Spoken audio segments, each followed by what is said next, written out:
ต่ำโซนนี้ปุ๊บโอกาสทำกำไรนี้ค่อนข้างว่าจะสูงเลยแหละเนาะทำกำไรนี้สูงเลยแหละปุ๊บโอเควินเนาะถือว่าวินมา2ออเดอร์ติดทุกคนเนาะสามารถตามได้ส่วนใดเด้อตลาดมือวั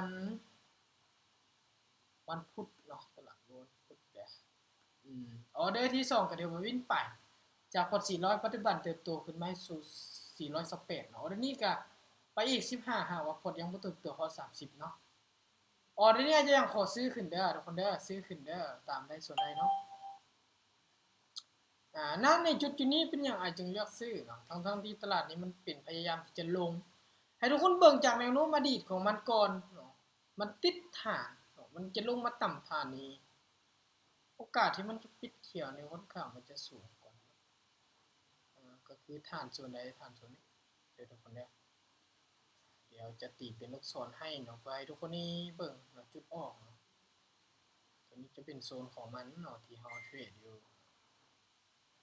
โอเควินเนาะวินมาอยู่3บริติดแล้วงามอาจารย์วีสุดท้าย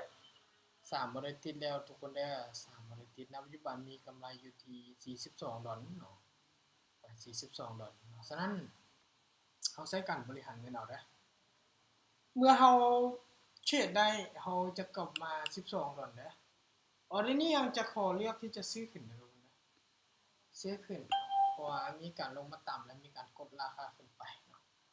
ฉะนั้นจุดทำกำไรค่อนข้างมันจะเป็นฝั่งซื้อนี้ค่อนข้างมันจะดีก่อนหากว่าพลาดเราก็เก็บบริหารเงินไปได้ทุกคนได้พลาดอย่าบริหารเงินเนาะมาลุ้นออเดอร์นี้น้ำกันเป็นออเดอร์ที่4เป็นออเดอร์ที่4เนาะการเทรดพร้อมนี้ซิดมุสุดได้บ่ขึ้นได้ออเดอร์ที่2 1ปึ๊บโอเควินงามๆเลยวินมาอยู่4ออเดอร์ติดละได้ทุกคนเนาะ1 2 3 4ออเดอร์ติดละเนาะ4ออเดอร์ติดปัจจุบันนี้กำไรก็ล้านป่ายเนาะ54ดอลเนาะโอเคเฮาไปกันต่อแล้วนี่ไป14เด้อเฮาเมื่อกำไรเฮาเติบโตหลัก30เหรียญเฮาจะแบ่งกำไรมาเทรดแบบที่ให้บอกไปตัวนี้จะเป็นถึงวิธีการของไอโอเคเอาเรื่องนี้ขายนะเอาเรื่องนี้ไอจะขายลงมาส่วนนี้ขอขายเป็นเพราะอย่างจึงเลือกขายในโซนนี้ทั้งที่ตลาดมันขึ้นเป็น2เขียวในจุดนี้ไอมองเห็นว่าโอกาสที่มันจะพยายามที่จะเดทราคาลงมาเป็นแดงมีค่อนข้างมันจะสูงเบิ่งจากจุดที่มันกลับโตขึ้นส่วนนี้มันพยายามที่จะขึ้นไปตัดกับเส้นสีส้มหรือคือเส้นที่เขาเคยบอกกันหลายๆครั้งหากว่าเส้นสีเขียวขึ้นไปตัดนี่เขาจะซื้อขึ้น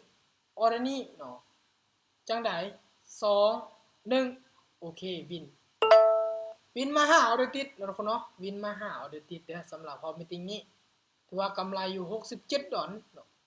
หากว่าคนใดที่ตามมานี่มีแต่กำไรแต่บ่มีขาดทุน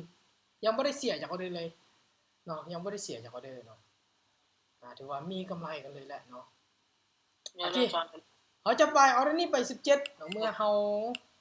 มีกำไรจะแบ่งมาเทรดอีกออเดอร์นี้ยังจะขอเลยจะขายลงมาต่อเด้อออเดอร์นี้จะขายเนาะแน่นอนเนาะณปัจจุบันนี้เฮาก็ได้เปิดกล้องของขวัญอยู่แล้วเนาะเฮาได้เปิดกล้องของขวัญอยู่แล้วเฮามาเบิ่งนำกันออเดอร์นี้เนาะออเดอร์นี้ตัดสินใจขายเนาะสาเหตุเนาะที่ให้ขายเป็นเพราะหยังเนาะให้ทุกคนสังเกตเบิ่งพฤติกรรมที่ตลาดมันพยายามที่จะลงมาต่ออยู่ 3-4 จุดแต่มันมีการดีดราคาขึ้นไปหลายฉะนั้นจุดนี้มันจะสามารถลงมาหากบนี้ได้เนาะก็มาลุ้นเบิ่งนำกันเนาะทุกคนเนาะก็บ่มีหยังแน่นอน 100% เนาะมาลุ้นเบิ่งโอเควิน6ออเดอร์ติดละมื้อนี้มีแต่วินกับวินได้ทุกคนเด้เนาะบ่มีเสียเขียวเลยเห็นบ่มีแต่เขียวอย่างเดียวเนาะออกออเดอร์ละ10ปลายเหรียญเนาะถือว่ามีกำไรกันเลยเติบโตเลย83เหรียญเนาะโอเคไปกันต่อนะออเดอร์นี้ไป13เนาะเขาจะแบ่งกำไรมาเทรดอีกไป13ออเดอร์นี้ไอซื้อเด้อขอซื้อขึ้นเนาะออเดอร์นี้สาเหตุเนาะที่ซื้อในการที่เฮาใช้บริษัทเป็นเฮาจะสังเกตเห็นในจุดๆนี้เนาะแล้วจะตีเป็นแท่งเทียนใหญ่ออกมาเนาะ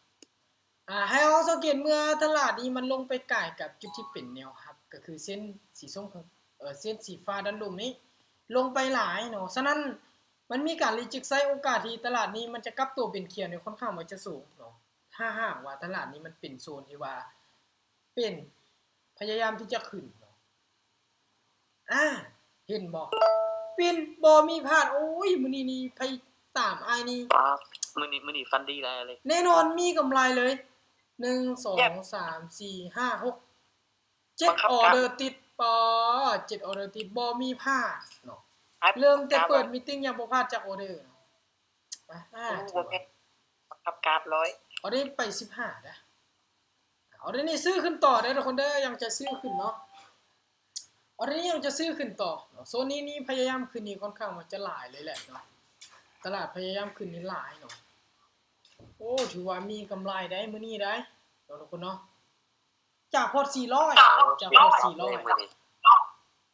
มาลุ้นนำกันออเดอร์นี้เป็นออเดอร์ที่15หากว่าพลาดออเดอร์1เฮาหยุดเลยเฮาจะบ่เทรดเนาะถ้าว่าพลาดออเดอร์1เฮาหยุดเนาะตัวนี้จะเป็นถึงการเก็บกำไรของเฮาจะบ่เอาหลายปกติอาจจะว่าจะเก็บประมาณ40แต่บังเอิญตลาดมันเข้าได้อยู่อึ๊บ1โอเคโอ้ยถือว่าวินมางามๆ500กับ10เหรียญขับแท้อายเลยขับแท้1 2 3 4 5 6 7 8ออเดอร์ติดบ่มีพลาดจักออเดอร์เลยมื้อนี้จากพอร์ต400เติบโตขึ้นมาอยู่ที่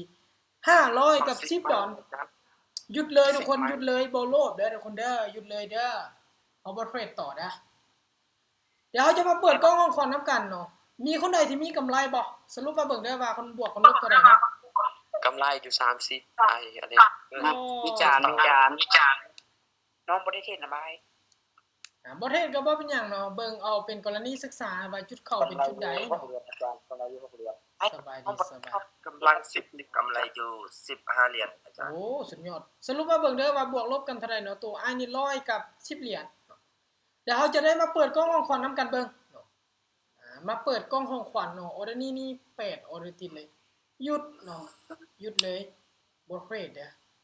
หาเขาฟื้นไปตัวนี้โอกาสที่เขาจะเสียนี่ค่อนข้างจะหลายนะขอบใจด้วยอเล็กกำไรเกินเป้าเลยมื้อนี้โอ้บ่เป็นหยังบ่เป็นหยังโอ้มื้อนี้ถือว่าอาจารย์1เหรียญไป7เหรียญพุ่นอาจารย์อ๋อถูกๆสุดยอดไอ้เชนี่เริ่มแต่400เนาะไป500 10เหรียญพอเลยเดี๋ยวหยุดเลยบ่เทรดเลยเนาะทุกคนเนาะบ่เทรดเลยตัวนี้จะเป็นพอร์ตของเฮาพอร์ตทำกำไรเนาะโอ้สุดยอดเนาะมื้อนี้ถือว่าเป็นอีกมื้อนึงเนาะที่พาทุกคนให้หากำไรแบบบ่ได้เสียเลยบ่เสียจักออเดอร์เลยบ่เสียจักเหรียญเนาะบวก13บวก43บวก10บวก8บวก13กำไร14บวก20บวก40โอ้สุดยอดอีหลีเนาะแต่ละคนเข้ามาเทรดนี่มีกำไรกันเลยเนาะฮะก็ตามบ่ส่วนเนาะแบบจะให้บอกไปเนาะฮะว่าคนใดที่เข้ามาแรกๆแม่นหากว่าพลาดคือทุกคนต้องสวนวิเคราะห์แล้วสวนกันก่อนหากว่าออเดอร์แรกไอวินเนาะทุกคนสามารถที่จะตามได้แล้วก็สวนได้คือกันหากว่าเทคนิคของตัวเองมันบ่ตรงกับของอ้ายเนาะตัวนี้จะเป็นถึงฝากทุกๆคนที่ใส่เทคนิคที่บ่คือกันหรือว่าเทคนิคที่แตกต่างกันในการใช้ของเราก็จะแตกต่างกันเช่นเชิงเนาะฉะนั้นการที่ทุกคนจะเอามาใช้ทุกคนจงพิจารณาให้มันดีสำหรับเทคนิคบ่เล่นจะแบนกับเทคนิคที่ทุกคนใส่พิจารณาเบิ่งหากว่ามันบ่เข้ากันทุกคนจะใช้แบบใดก็ได้ที่สามารถให้ได้ผลกำไรได้ทุกคนเนาะตัวนี้จะเป็นการฝากถึงแต่ละคนไปศึกษาเพิ่มเติมเนาะโอเคเนาะมื้อนี้ก็จะมีแต่ประมาณส่ำนี้เด้อ